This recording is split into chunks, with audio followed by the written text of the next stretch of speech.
now. I think I am also shorter than you, if I remember. All right, we are live, and Jordan might be shorter than me, but we're not sure because we're all virtual, and that's what we're going to be talking about today is virtual and just basically the crazy transition we all went through. And Jordan and I just had a pre-show chat, and we were talking about how going through the holidays feels like a transformation, always, and it's kind of daunting to come back out of it and realize, we're still here. And so we'll talk a bit about, Jordan, I was really fascinated about the virtual facilitation working group that you put together inside your company, and how you banded together to kind of understand this, experiment, try things, see what works. And would love to, you talked about some training that you have coming up and that you designed based on stuff you learned. So what are some of the things you're kind of focused on, you're finding really helpful to make sure people understand and share out? Yeah, I'll give you a tiny bit of background. At our agency, Phase 2, we realized over the summer that we needed to up our game in the virtual space. We've always thought we were pretty good in the room with our clients and with each other, and we realized we needed to do more to try to bring that experience into our virtual meetings. So a few of us put our heads together to form this virtual facilitation working group. We're still working on a shorter name. And we've started to finalize on a training that we're rolling out to people throughout the company. Anybody whoever has to do something in front of a client, which is almost everybody, on some basic best practices for online meetings or for online experiences. And we've got sort of 4 categories that we talk about for this. So there's the planning stage, and it's some things like just define your roles early and know that there's going to be more roles than you're probably thinking of, right? There's not only like who's talking and who's taking notes and who's going to answer questions and who's going to answer the question that nobody else knows how to answer, but then there's who's running the Zoom, who's sharing their screen, who's on slides, who's going to tell the slide person that their notification popped up. There's all these little behind the scenes things. It's almost like running a stage show. There's a lot of like backstage production that has to happen. Yes. There's tools and technology. So we're talking to people about, when we started this group, it was all, we got to get everybody on Mural. We need everyone to understand how to use it. And we've moved from there to, we need people to understand when to use something like Mural and when to use something a lot simpler, like Easy Retro or Fun Retro, or even just a Google Doc. What is the right tool for the job, and sort of how do you know? And then we tell people, again, like a stage show, to have a tech rehearsal, right? Like do a dry run where you all just actually click on all the things and make sure everything works, and you'd be surprised what you learn during that. Even just building the muscle memory and what having it at your fingertips and what's convenient, and like, oh, do I want to have this screen over here versus this one there? Right. What happens when I tab over to this? Just like going through that stuff when you're not experiencing the stress of delivering in front of a client. Yes. Right. That's when you're in front of a client or a prospect and you're pitching, that's not when you want to find out that like you didn't have your second monitor set up right, your screen share isn't working. Get that stuff out of the way. You'll never figure it out in that moment because the stress is too high, and you'll just abandon it for fear of how long that's going to tag and how big of a distraction it's going to be. But the thing is you, in order to test this stuff thoroughly, you need to have a group to do it with. So taking the time to have those dress rehearsals where we bring everyone together and run through it and understand. And so that's why I was really fascinated by the virtual facilitation working group we were talking about, because you were able to pioneer some of that stuff, and I think people still need to do it though, because it's not about just the working group understanding the fundamentals or even the concepts. It's like what's unique to you and your setup and your experiences. What things you're going to run into when you try to actually do it. And it's about, it's not just like getting comfortable with the tools, but it's sort of setting the stage overall. Like, can we give people language to invite a prospect, for example, to turn their cameras on for a meeting when they don't come from a camera culture, right? We get a lot of inadvertent culture clash when suddenly everyone's online, because our agency, we've had at least half of us have been remote for years. So we are a camera culture, and we'll show up to things and none of the clients have, nobody has their camera on, can't see anybody, everyone's on mute. You're sort of pitching to dead air sometimes, and that could be really disconcerting.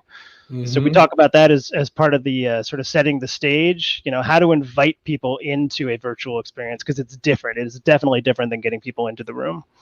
I was gonna say, we talk about openings as well in these sort of virtual environments. Like there's ways to do warm-ups that don't feel like warm-ups. Not everybody, not all our clients are open to, hey, we're going to do a warm-up now, gang. Everybody go grab something fun. You're going to talk about it. There are groups that are definitely open to that, and that's great.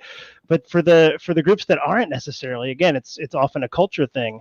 Finding ways to get people engaged early on before you're really in the heart of your content. So like a trick we like is to ask everybody a question at the top. Something about what you're going to be meeting about, what's your biggest hope for this project, and just have them write it down quietly by themselves. It just shifts their mindset. It gives them a quiet, 30 seconds to a minute between the call that they probably just hopped off, that they was running late. That's why they're late to this one, and then really engaging with you. And then if you can circle back to that at the end, it sort of does a nice job kind of closing that loop. Everybody wrote down a hope, and at the end, so we pitched our approach. Do you think we're going to get you to fulfill these hopes? If not, what's missing? There's an example that we've used lately. So openings and closings are big for us, especially in a virtual environment, because you lose the elevator chat right at the hallway at the end, because that's when it really feels like it's over, or you lose going to lunch after. So instead, we're trying to give people ways to close out a meeting in a way that it really feels like it's been closed. Whether it's asking a question, guiding feedback, instead of saying, do you have any questions at the end of a presentation or a pitch, for example, we like to ask our audience a question, give them something to react to, end with them. I mean, we talk about, I don't know if are you familiar with peak end theory, which is a great name, right? It's for those who aren't, it's this idea that we tend to judge an experience in retrospect by how we felt at the end of it. So leave them on a high note. Don't leave them on, okay, well, we're out of time. Everybody's got to go. Bye. So it's not just it kind of comes back to your point earlier around the openings and the closings, because it's Disney did a bunch of research, and it's actually the average of how they felt the beginning was, how they felt the end was, and the peak. So what was the highlight of the entire day? So if you can design in a great beginning, a great ending, and then give them something special in the middle, people are going to love it. Yeah. And everything else will work itself out. Exactly. My high school chorus teacher used to say, he'd say a version of that. He'd say, look, you may not be on key in the middle, but as long as you all start together and end together, we'll get there. Yeah, right. That's great. So those are some of the things we talk about, and then we've got a section where we actually talk about sort of the best way to use your time inside of a meeting itself. Like equalizing the voices is a big thing for us. There's ways to do it in the room. In the room, you can look around. You've got eye contact with people. You can read body language more easily. You can walk over to someone if you're facilitating a room, for example, or you can call on people. Virtual environment, it's a lot harder. You've got to keep track, or make it somebody's role. If you're doing the talking, make it someone else's role to try to keep track of, who's talked and who hasn't from our audience's side, or from the other side of the table, as it were. And can we find ways to engage the people who haven't? So I like to work in, again, writing exercises I think are great. Gives everybody a chance to do a little thinking on their own before all the loud voices on the call get talking. And it makes the loud people quiet down for a second and sort of think through their own stuff while everybody else is writing as well. So working in things like that throughout, we've gotten really good feedback from our clients who have not been facilitated in this way.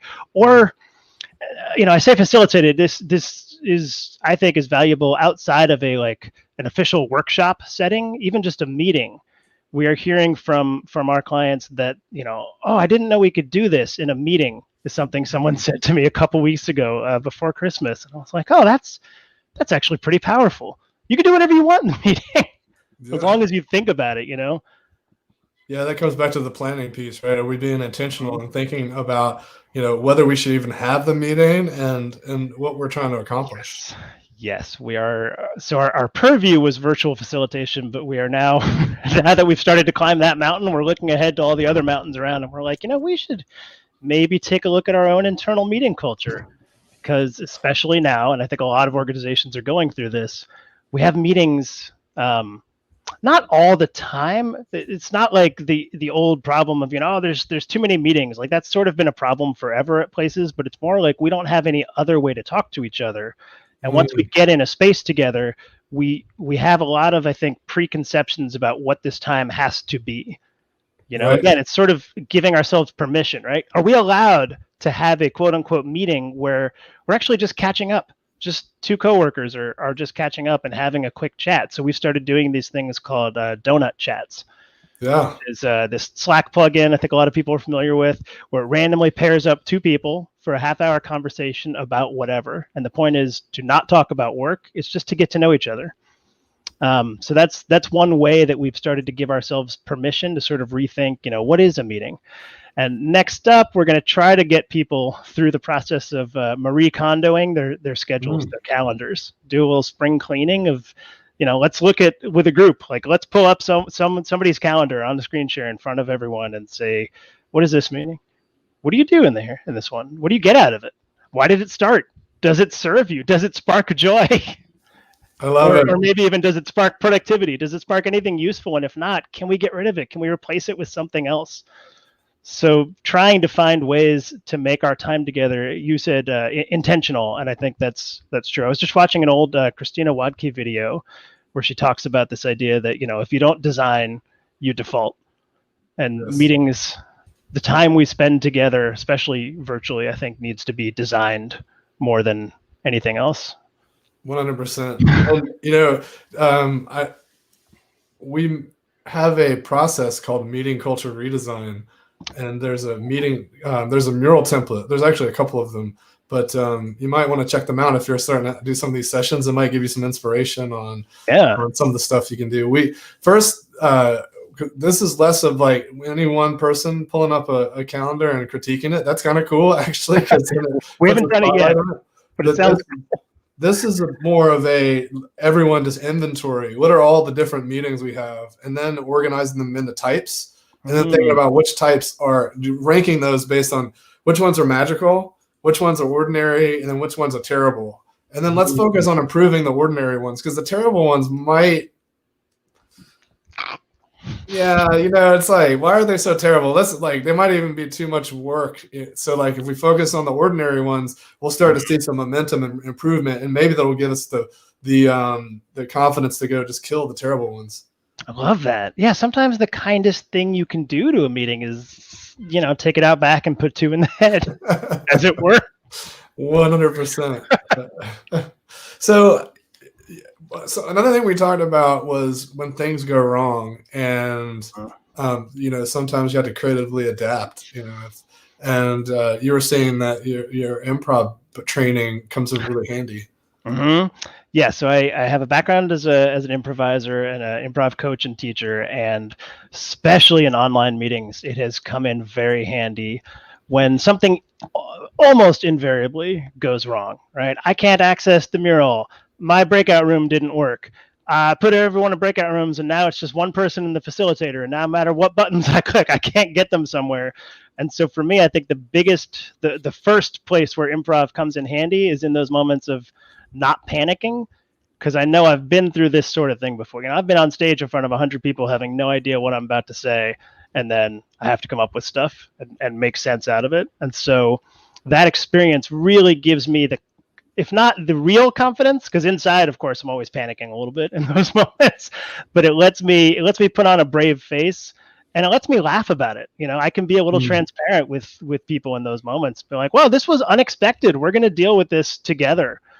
And I think people really respond to that. It gives them permission to come back to that theme of permission. It gives them permission to also be a little confused and a little thrown off in that moment. Even though we're at work, when everything's supposed to be defined and working well, if we can give ourselves and each other permission to have a moment where things are wrong, then we can start working towards something better. So somebody can't get into the breakout room and it's just me and them. This actually happened on a Zoom a few months ago. Then, okay, you and I will just do this exercise together, because going back to roles, I've got 2 or 3 other facilitators on this call handling the breakout rooms. So when I was going to sit here and just sort of recharge my batteries for 15 minutes, instead, I'm just going to work one-on-one with you, and we're going to get through this. And I'm going to say out loud that this is weird. And now you have permission to feel weird in the moment. And now that we've acknowledged it, we can move past it. To me, that's a big thing of improv, is like acknowledge the weird thing, because that's usually where the fun is going to come from. Yeah, it's like that whole notion of naming it, owning it, and embracing it. Yeah. Exactly. That's great. Exactly. Awesome. Otherwise it takes over. Yeah, no doubt. And you know, the other thing I noticed that or it struck me that the confidence almost allows you to slow down and just kind of almost like see it and recognize it, versus like I feel like whenever the anxiety or fear takes over in me, everything's just like it's just like flowing so fast I can't even like. It's like the brain won't allow me to like move through it graciously, right? And I think the improv stuff and the experience and the confidence all helps to just slow it down and just like kind of almost like matrix it. Yeah. Oh, I love that. It's funny because in improv we do what you're sort of polishing is the skill of responding quickly in the moment, but often our first response is more of a reaction, and it's to like speed up. It's a torrent of words instead of, hey, in front of a group, I'm actually going to pause for a second and look around and say, well, that was weird. Hey, group, let's get through this together. Because without that, I'll just start, blah, blah, blah, blah, blah, more words. I'm going to talk through it. We can fix more words. We'll fix this. And they never do. They never do. More words will fix this. I love it. Excellent. Well, it's been fun chatting today, Jordan, and I hope you continue to lean into 2021 and it turns out fantastically for you. Absolutely. Douglas, thank you so much for having me, and Happy New Year. And thank you, everybody who joined. See ya. Take care.